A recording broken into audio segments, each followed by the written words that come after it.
Welcome to Harlow on Healthcare. I'm David Harlow, and I invite you to join me by my virtual hearth as I sit down with healthcare leaders to discuss building the future of healthcare.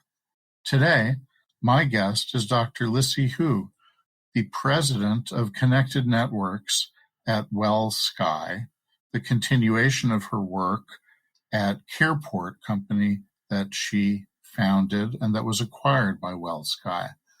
Lissy, welcome and thank you for joining us. Thanks so much for having me, David. It's a pleasure. So give us a little bit of an introduction here to your work. Generally speaking, I understand that it is focused on care coordination and transitions of care, case management, supporting case managers in the continuum of care that exists in our healthcare system. But let's take it from there. Where do you come into the picture? Where does your work come into the picture? Sure, that's great. And as a longtime listener of your podcast, I'm really pleased to have the opportunity to speak with you today and grateful for the opportunity to talk about care coordination, which has been our mission in terms of trying to connect the different care settings across the care continuum. So as you mentioned, I'm the president of Connected Networks at WellSky. WellSky is a technology services analytics company that is focused on connecting providers and payers all across the continuum, whether they are hospitals, acute providers, post-acute home-based providers such as home health agencies, hospices, skilled nursing facilities, health plans, or community-based organizations such as areas of aging and elderly services.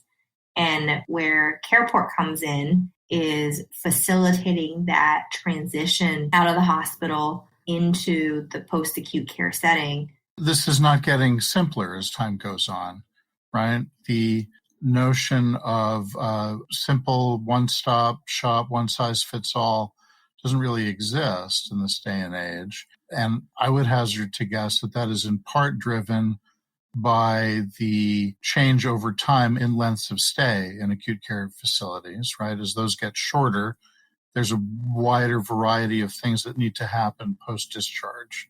Is that a fair statement? That's right. And just to, if I could add a bit of color there, I think that we're living in this very interesting but very challenging time in healthcare. I think that what we know is we're seeing this significant, tremendous demographic shift in U.S. society in terms of the baby boomers aging into Medicare, 10,000 baby boomers aging into Medicare every single day, the silver tsunami, as folks have called it. And at the same time, what we're also seeing is that the hospitals, as you mentioned, are under a lot of pressure to decrease their length of stay. And as healthcare costs continue to rise, what we all want as a society is to be able to get patients to levels of care that are more inexpensive, that have higher value. So any patient that doesn't need to be in the hospital absolutely need to be in the hospital because that's our highest cost setting of care. We'd like for them to go to the places where they can recover that's at a lower cost. And so the hospitals are under tremendous pressure to get patients out of their doors as quickly as possible. Patients themselves don't want to stay in the hospital any longer than they absolutely have to.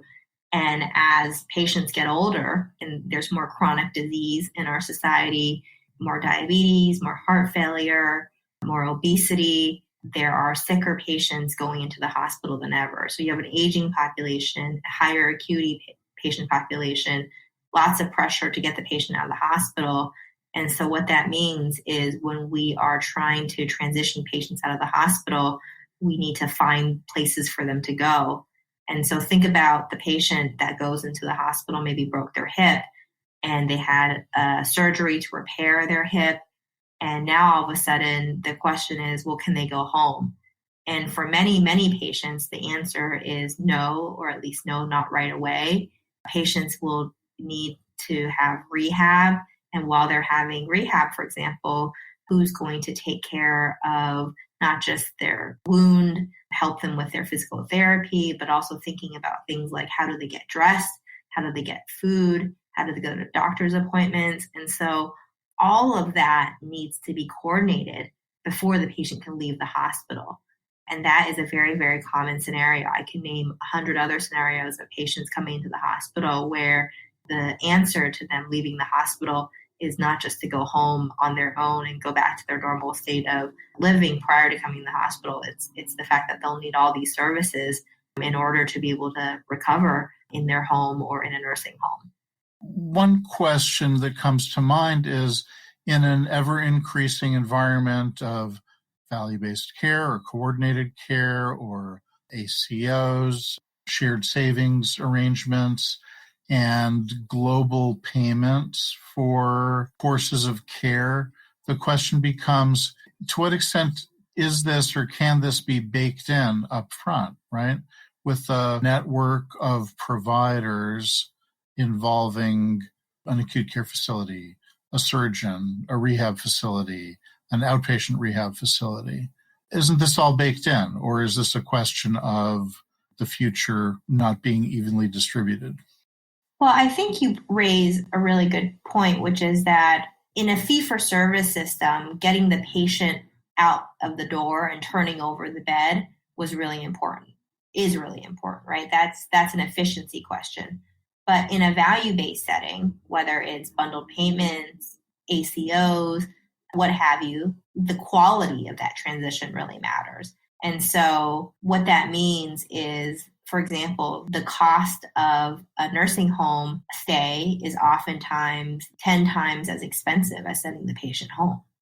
And so there's decisions that have to be made intelligently about, does the patient really need to go to a nursing home? Can they go home? On the other hand, if the patient goes home and they don't have the right services in place, then that patient is at high risk for readmissions, which is also very costly.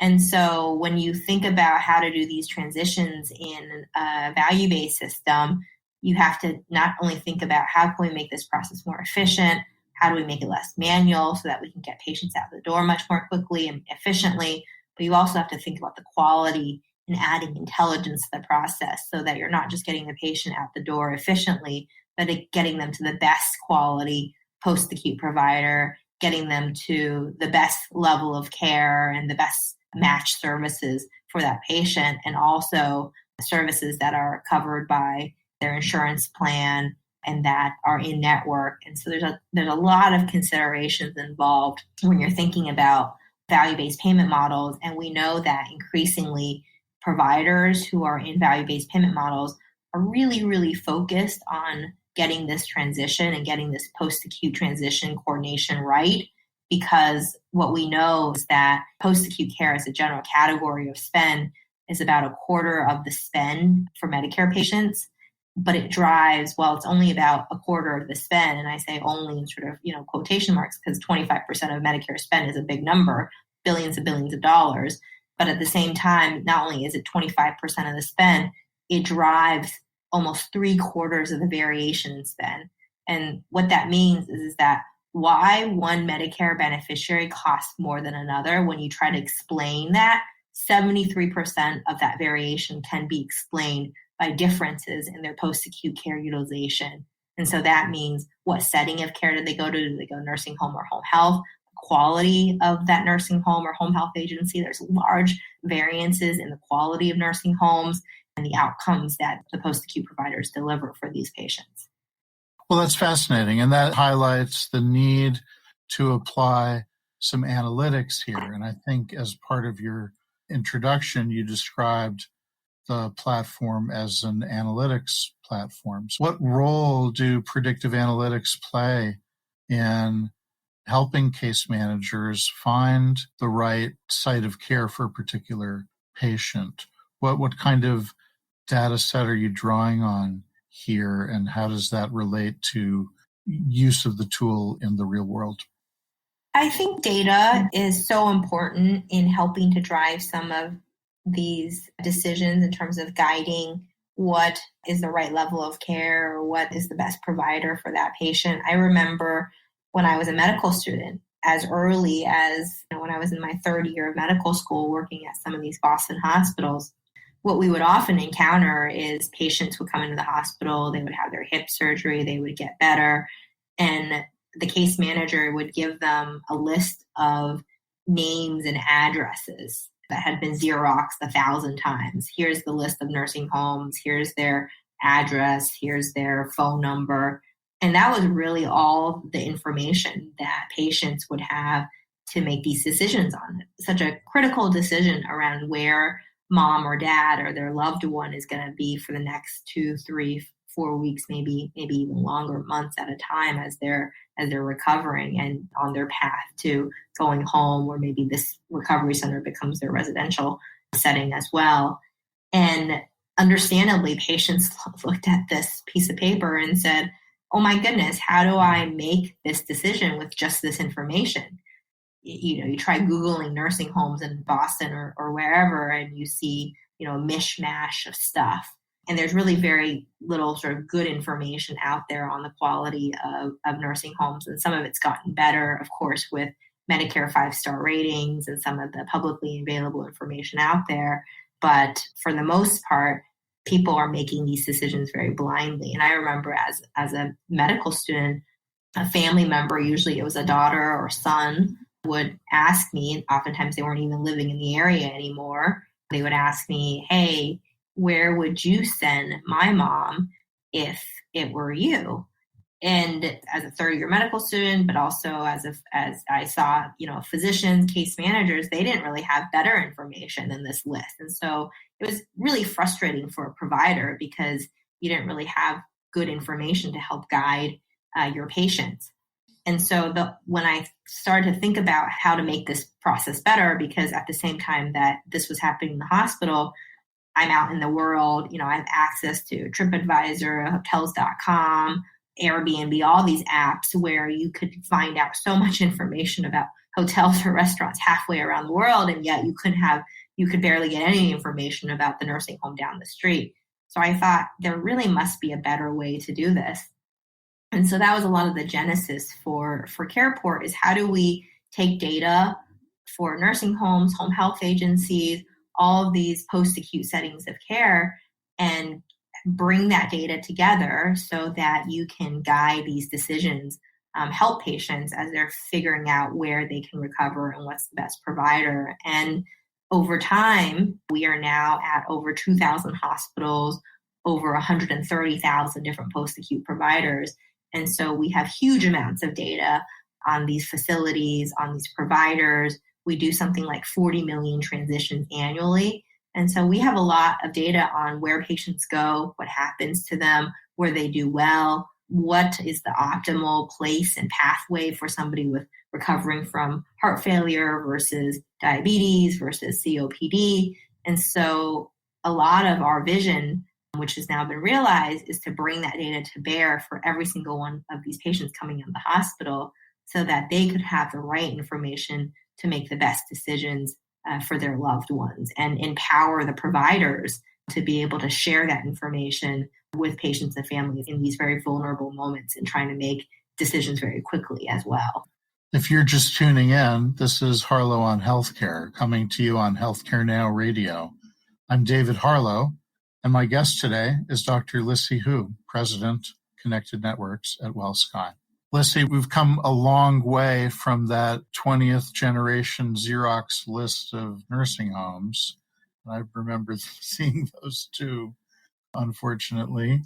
And the place where we're at now, we're informed by such a rich amount of data and texture and depth of data here, is a tremendous step forward. And I guess the question is, how does that interact with a particular patient's health insurance coverage profile, right? Because often the issue is, well, this would be a great facility for someone to go to, but not covered by my insurance. Or this would be a great outpatient therapy practice to go to, not covered by my insurance. And for whatever reason, the covered provider directory problem is just a problem that hasn't really been well solved in healthcare. And I'm wondering how you interact with that problem and where you see that going.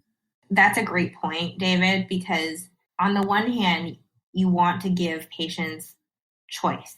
Everybody wants information about the home health agencies that can service them, the hospices, the dialysis facilities, the nursing homes, but you're not really giving patients choice if it's not tuned to their insurance. It's not tuned to their particular clinical needs, right? So to your point, some nursing homes can only accept this particular insurance product. And they may only have a bed, let's say, for a female patient that also they need a bariatric bed, and they also need hemodialysis on site. And so there's only maybe a number of facilities that can sort of meet that criteria. And so a lot of what we do is because we're hooked into electronic health records, we're hooked into data from state surveys, we're hooked into data from health information exchanges, we're hooked into data from all sorts of places. We bring that data together to help really match patients to providers that are what we say truly available to them, ones that can take their insurance, ones that can meet their clinical services, and ones that are high quality for their given conditions and tuned to their recovery process.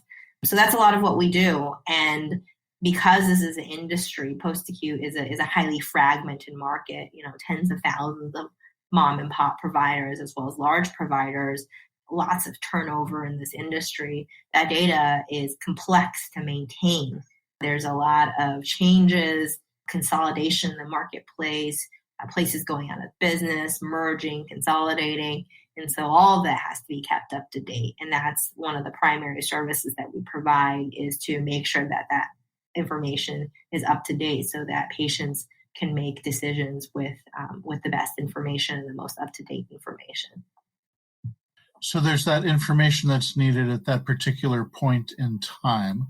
But I guess there's another aspect to all of this, which would be facilitating communication amongst patients, providers, payers, providers both discharging and the accepting facilities, destination facilities. And I imagine that that's not just a single point in time sort of communication. I wonder if you could shed some light on that. Yeah, that's right. And the reason why, to your point, it's not a single point in time is that patients, oftentimes they have multiple transitions, right? You think about the patient coming out of the hospital, then they go to a nursing home, and then from there they go home with home health. Sometimes they get readmitted back to the hospital, and then they go back to a nursing home, and then they go home, and then they may get on hospice.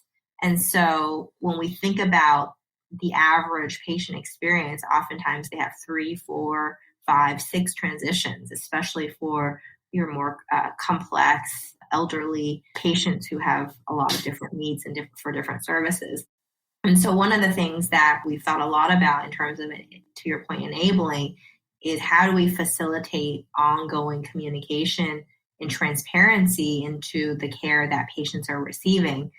And that means, for example, we were plugged into the electronic health record of a nursing home as well as a home health agency.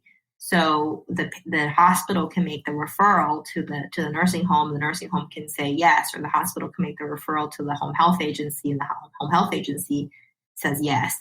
But does the home health agency actually go to the patient's home and get a visit scheduled within 24 or 40 hours of discharge? Sometimes it doesn't happen. Sometimes it's because, the patient's confused and they go home and they say, who are you? Why are you coming to my home?